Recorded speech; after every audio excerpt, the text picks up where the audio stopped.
কেউ যায় কেউ আসে, কেউ কাঁদে কেউ হাসে, এই দুনিয়া পরবাসে। ক্ষণিকের টালবাহানায় কিসের টানে কিসের মায়ায় জীবন তরি অকুল ভাসে। সৃষ্টিকর্তার যত সৃষ্টি করেছেন ভবে সূচনা, মানুষকেই তো সর্বশ্রেষ্ঠ করেছেন তিনি ঘোষণা। সে মানুষ হয়ে মানুষ ঠকায়, নিন্দনীয় স্বার্থের থাবায়, লোভ লালসায় ডুবে থেকে করো এত কিসের বড়াই। কেউ কি পেরেছে এই ভবেতে গায়ের জোরে টিকে থাকতে, পাহাড় সম অট্টালিকা নিজের করে ধরে রাখতে।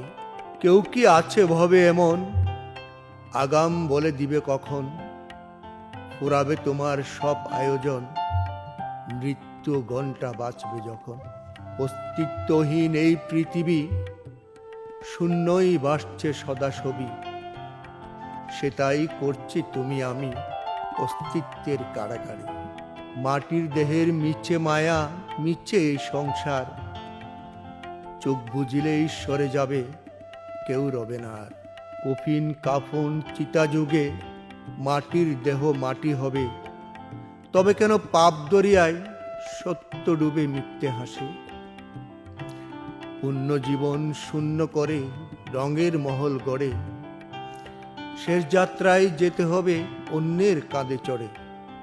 সে কাঁধ যেন বিজে না যায় অপমানে লজ্জা ঘৃণায়, তাই অন্যের জন্য কিছু পুণ্য রেখে যেও নিঠুর ভাবে। মরণের পরেও যদি চাও মানুষের হৃদয়ে বেঁচে থাকতে, হাত পাও চোখ কানে নয়, ক্ষমতা কিংবা অট্টালিকায় নয়, মানুষ হও মনুষ্যত্বে। কবিতা হলো আত্মার প্রতিধ্বনি, এবং সেই প্রতিধ্বনিকে রূপ দেয় ছন্দে, শব্দে এবং উপমায় আমাদের এই কবি।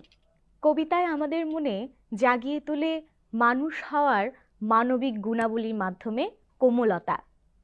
লিওনার্দো দা ভিঞ্চি বলেছেন, কবিতা এমন চিত্রকার্য যা দেখার চেয়ে বেশি অনুভূত হয়। আমাদের মনে কবিতাই অনুভূতির স্বপ্ন জাগিয়ে তোলে।